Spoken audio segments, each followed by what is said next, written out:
Now, you might wonder, how is it possible for a country on the other side of the world that speaks a different language and, was never, unlike Britain and France, which were occupying parts of the Muslim world, such as India, Pakistan, Algeria, Morocco, you can see the influence very clearly that they, impose their language, their curriculum that affects those countries to this day.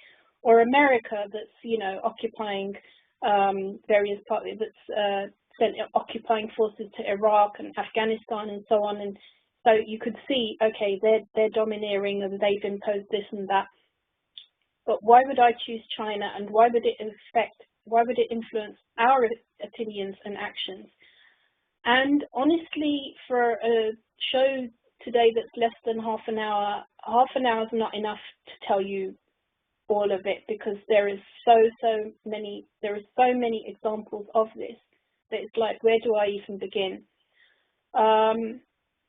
So I'll talk a bit about how China influences its own people, how it controls people in many ways that, many things that we take for granted are outlawed within China, among the Chinese people.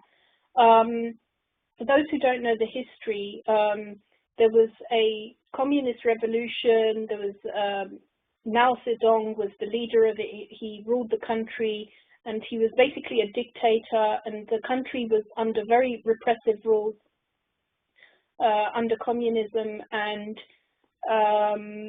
this led to things like the one-child policy, which most of you probably know about. It's very famous. They forcibly only allowed Chinese couples to have one child each. So, anyone who accidentally got pregnant with the second child, the child would either be aborted, even if it was a 7, 8, 9-month pregnancy, it would be aborted, or forcibly adopted by someone else, or the families were heavily fined for keeping their children and things like that. Now, the one-child policy ended about a year or two ago, but it's now a two-child policy. So they do the same thing, but now instead of allowing people one child, they allow them 2 children. And again, if people get accidentally pregnant with a third child, they are forcibly aborted. They are, have these same repressive policies going on. But anyway, for decades, because of the one-child policy, the Chinese people prioritized having sons rather than daughters, because they thought if there's only one child, it may as well be a son who will provide for us and stay with us in our old age and so on. So literally millions and millions of girls were aborted or abandoned in orphanages and things like that, because that was what was given preference at the time. So it caused a huge amount of oppression just within China, among the Chinese population. That's just one example. There are other things that I can talk about in more recent years. China has a social credit program. It's almost like it's a bit like an ASBO. So you might hear about an ASBO. If someone does antisocial behavior like vandalism in this country, then they might have a teenager might be restricted in terms of put under curfew that, okay, you have to be home by this time of day and by this time of the evening, otherwise, it can lead to harsher penalties and things like that. And the social credit system has some similarities, except that it controls a huge amount more than just vandalism. So it's promoted as something very positive, and I've seen adverts for this. This is something, if you've got Pakistani relatives in Pakistan, look out for videos about China on their pages, because there are a lot of videos doing the rounds, and I believe they're targeted ads to those nations to give the impression that Chinese investment in these countries is a good thing, Chinese influence is a good thing, Chinese values and rules.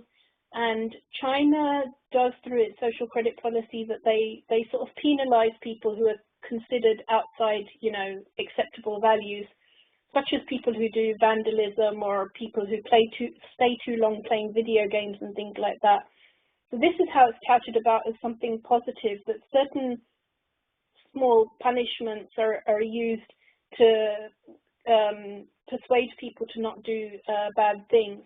But what they don't tell you is that it's also a very repressive policy, in that journalists who speak out against repressive government policies, they are prevented from traveling. They can't get airline tickets, they can't get train tickets, they can't, they're not approved for housing if they want to rent a house, if they want to buy a car, these sorts of things.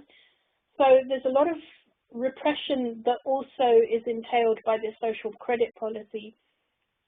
That through propaganda videos, they're trying to portray themselves as, oh, this is very this is a positive thing. And they also do other videos to try and show positive things to Pakistan, like, oh, we're ahead of the game in terms of implementing more solar panels and environmentally friendly policies and things like that. And this is known as soft power. The Chinese soft power is kind of trying to make themselves look good so that people are more receptive to say, oh yeah, maybe it's not a bad thing if we have Chinese investment in Pakistan, or in, I say Pakistan because I'm from there, I know about what it's like, and I hear about it more directly. But also they've done the same. They have an influence in, they have investments, huge investments in places in Africa, in several parts of Africa, in the Caribbean, and in Pakistan. To the extent that I was listening to the radio, and there was a representative on there from Trinidad, and she was asked about Brexit, that what do you think will happen with Brexit, and what about how the government is saying they will have a WTO type agreement, that if they're not trading so much with Europe, then they can trade with the Commonwealth countries, meaning the former British colonies, and they can still do a great trade deal that way. And she said, well, to be honest, Trinidad is doing fine with Chinese is getting the investment it needs from China. So it doesn't feel the need for Britain. It doesn't feel the need for a new trading partner in that sense. It doesn't feel like it'll get anything better. So this just goes to show that there's all these countries, probably countries many of you haven't even heard of, but around the world that are having these closer and closer ties with China, to the extent that they don't even feel the need for British investment or trade deals in that sense. And to the extent that certain countries in Africa, they are starting to teach Chinese languages in primary school to African children. So if you want to get ahead in life, now those of you who are Pakistani will know, oh, if you want to get ahead in Pakistan, you send your kids to an English school, you send them to learn English. And in like manner, in certain parts of Africa, they're now saying to primary school African children, not to develop their own languages, but if you want to get ahead, you learn Mandarin. So that's just, that's just to give you some idea of the influence China is already having in these various countries. But that's not just a one-way relationship. China isn't just doing this to be very generous or magnanimous. They're getting something in return. They're giving out huge loans that they know will be difficult to pay back, and will be earning a huge amount. They will be getting, once they're not paid back by some of these countries, they're going to start asking for favors in return, and it's going to get very ugly. And for more information on that, there is a video. I don't know if any of you watch Naz Daily. Naz Daily, he does like 60-second docs, like a 60-second documentary. Look up Naz Daily Chinese Money Trap. I mean, some of his videos are a bit frivolous and silly, but this one, Naz Daily Chinese Money Trap, it is well worth a look, just to give you an idea of how these Chinese projects in various countries, of what kind of trap is being laid financially in these countries, and what sort of strings will be attached to these deals. Now, of course, many of you know about the Uyghur situation, the concentration camps in East Turkestan. I know people pronounce it Uyghur or whatever because it begins with U. It's actually pronounced Uyghur.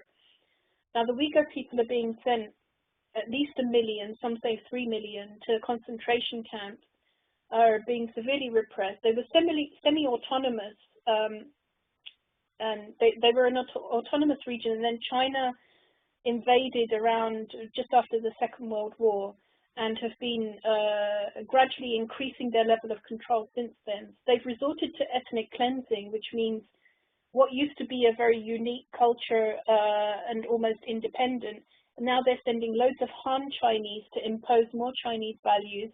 They've banned fasting, they've banned Quran amongst this Muslim population. So they announced the death penalty for someone who just went on Hajj. So this goes to show the level of restrictions. People are sent to re-education camps. Now the term brainwashing came from a Chinese concept, which was if people were following views that weren't in keeping with the old communist dictatorial ideology, they were sent to re-education camps, which was a polite word for forcing them to change their views. And they did this by forcing them to read Chinese propaganda all the time and to openly renounce whatever they previously believed, whether it was a different ideology or a different religion. They did this to Buddhist monks in Tibet when they were under similar repression, and now they're doing it to the Uyghur population.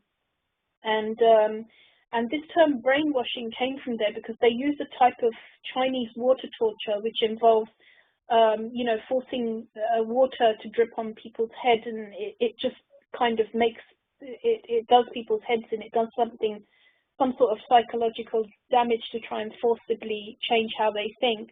And this is where the term brainwashing comes from. And this is one of the notorious things that they used to do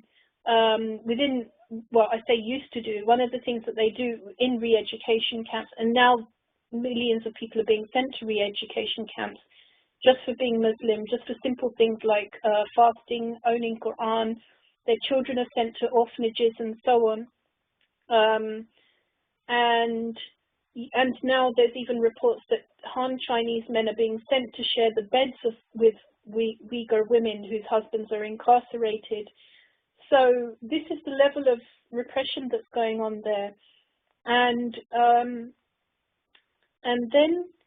so you might think, where is the rest of the Ummah in all this? Where is the rest of the Muslim world, the Muslim community, the Muslim armies? Why aren't people speaking out against this? Well, like I said, with these kind of Chinese trade deals and investment deals, and bear in mind the world is dominated by capitalism at the moment. Wherever you go, capital is what works, money is what talks, money is given priority over values, over community, over religion, and that is why it's an opposing ideology to Islam, where it's like the other way around. I mean, a small example of that in Britain is where old people are considered a burden on the state. They're literally called bed blockers if they're in hospital. If they're not productive and they're not working, then they're a burden. And so in order to alleviate that burden, now this country is trying to push the pension age up and up and up to avoid spending money on the people who've worked their whole lives to serve the country, and now they're being kicked to the curb like that. So this is just a small example of what happens when money is given priority, when under capitalism, when capital is what dictates how people should be treated. So I mentioned that because although China was considered a communist country for decades and things like that, but now it's opening its doors to the rest of the world, and it is the largest consumer market in the world. So there is a huge potential in terms of trade for these multinational companies established all over the world. Bear in mind that China has a huge population. Something like a fifth or a quarter of the world's population is Chinese. So every fourth or fifth person in the world is Chinese. And that gives you an idea of the purchasing power, the consumer power, the amount of money that can be made through deals with them. And I mentioned that because when capital is put first, when money is put first, that is why these countries, whether you're talking about in Africa, where there's Chinese investment that they don't want to lose and that's got strings attached, or whether you're talking about Pakistan, you may have heard Imran Khan and the Pakistani government, they're like Uyghur concentration camps. What concentration camps? Oppression of Muslims? What oppression of Muslims? Or they even go so far as to say, oh, there's no oppression. This is a conspiracy by the Americans. This is a conspiracy by, whoever else doesn't want us to trade with China. So they're literally, it's right in front of their faces, and they're trying to brush it under the carpet because they've prioritized the trade deal, and they've prioritized investment over the lives of millions of Muslims.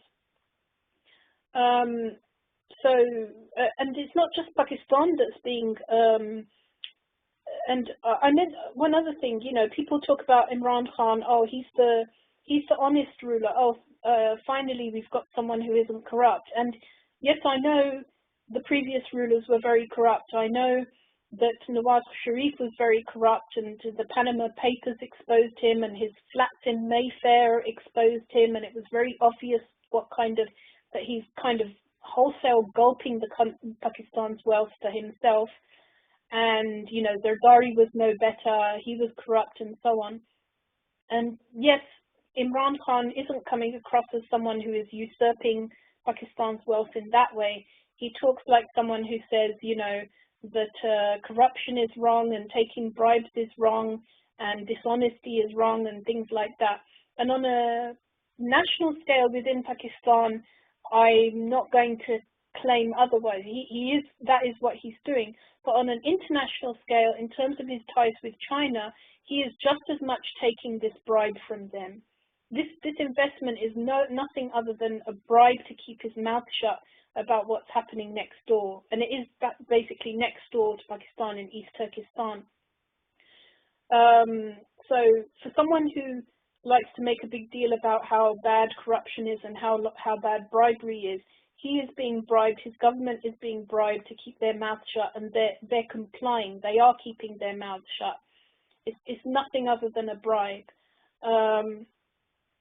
So even he's being compromised in that context. And some might think, oh, well, Pakistan's benefiting, Pakistan's getting money, so Pakistan's doing well out of it. Why should we be concerned about these foreign people? And that's the capitalism talking. That is why capitalism is an opposing ideology to Islam, because you're putting money before the Muslim Ummah, before our people. And that is a sign of a diseased heart. That is a sign of corruption within yourself. If you believe that selling other Muslims into death and misery and destruction is a price worth paying for that bribe, then you're just as bad as the Zardaris and the Nawaz Sharifs who were swallowing and usurping Pakistan's own wealth for their own coffers. Now you're swallowing the well-being of fellow Muslims of the Uyghur community for yourself. You're just as bad if you believe that's a price worth paying. Anyway, my initial topic title, How China Influences Our Opinions and Actions, there's more in terms of what they've done to actually try and silence voices against them. Even in America, now you might think, oh, well, China represses its people and doesn't allow them to speak freely because of social credit, shutting up journalists and the Uyghurs and this and that. But actually, it's being used, they're using their influence, their economic influence, to influence companies and corporations to silence themselves in America, in the media, in Britain, and around the world. And there are numerous examples of this. Now, last year, 500 million people watched the NBA in China. The NBA is basketball, in American basketball, National Basketball Association. And a tweet from the Houston Rockets manager, Daryl Morey, said, "Fight for freedom, stand with Hong Kong." And it was later deleted, but it caused so much damage to the Houston Rockets as a team and to their business that China immediately stopped broadcasting Rockets matches, stopped selling branded merchandise for the Houston Rockets. So you can imagine a game that was watched by 500 million people last year, all of a sudden, bang, end of, you know, their merch is no longer being sold, their matches are no longer being broadcasted. So immediately they were shut down, and the NBA backpedaled and were saying no, sycophantically saying, oh no, sorry China, we didn't really mean it. Oh, Daryl was only, you know, he didn't mean it, and he was speaking in the personal capacity. Please don't punish our team, and so on. It caused this dispute to the point where Mike Pence, America's vice president, said NBA is acting like a wholly owned subsidiary. So it's acting like it's being owned by China. Other examples, there was a series, an American series called The Good Fight, and they included a clip about China censoring one of their previous show. It was a spin-off show of The Good Wife, and The Good Wife was being censored. And so they did a 90-second clip with a sort of song to explain what was going on. And it caused such a diplomatic incident that China was like, oh, we're banning this and we're banning that, and we're not going to allow your channel in our country. So in order to get, so CBS actually removed that clip from the show, and it put up a sign saying CBS has censored this content. Now, a lot of viewers thought, oh, this is satire, this is a joke, and they thought it was satire. But actually, articles in New York Times and other publications came out and said, no, this wasn't satire. China literally had caused CBS to censor this content. And CBS is just one example. There are films in Hollywood that are very nervous and very, you know, okay, we can't say this about China in case we're banned, in case our company is banned. There are TV programs. And this Good Fight, this was on Channel 4 as well. But it's even influencing what's televised in Britain now.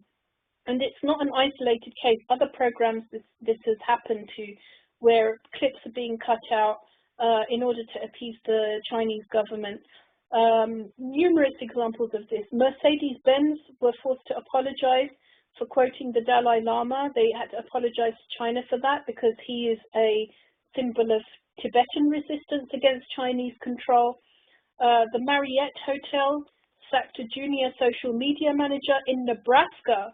So not someone to do with China, not someone in China, not someone working for China. In Nebraska, in America, their social media manager liked a tweet. He didn't post or retweet, he liked a tweet that described Tibet as a separate country last year, and he was fired for that.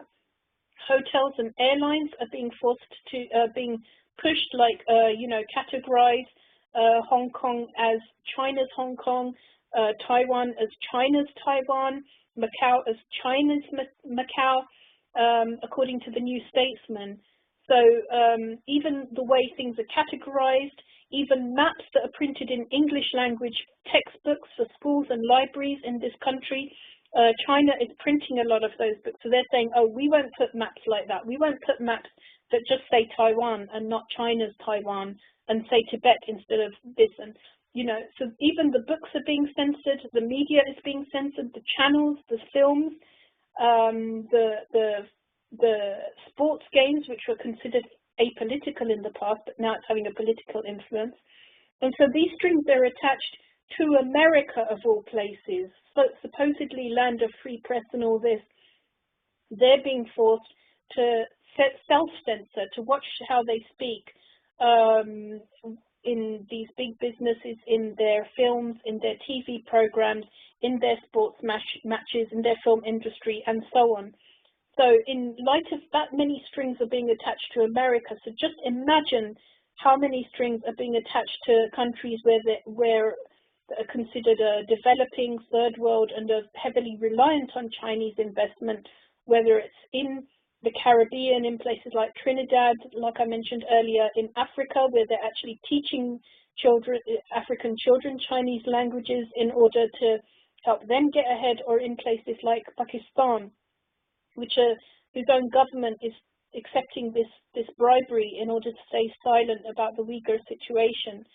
So these are just some of the examples of, you know, when your own media and textbooks are being censored, then of course this can have, and the government censoring themselves, this can have an influence on our own opinions on China and our own actions regarding how we view China.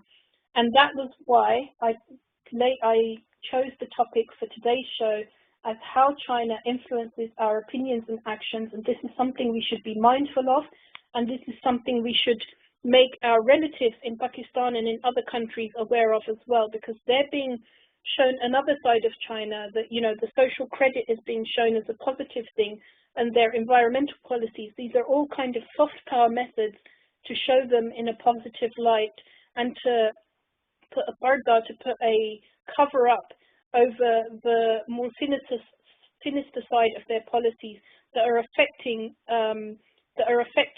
people of our own ummah that are a part of us. And we shouldn't allow that to become a source of neglect, or a source of, oh well, we're doing fine, or we're benefiting from it, so we can kick them to the curb, you know. So that is my main message. That is what I needed to get across. And you've been listening to Soapbox with Neelu. Asalamu alaykum.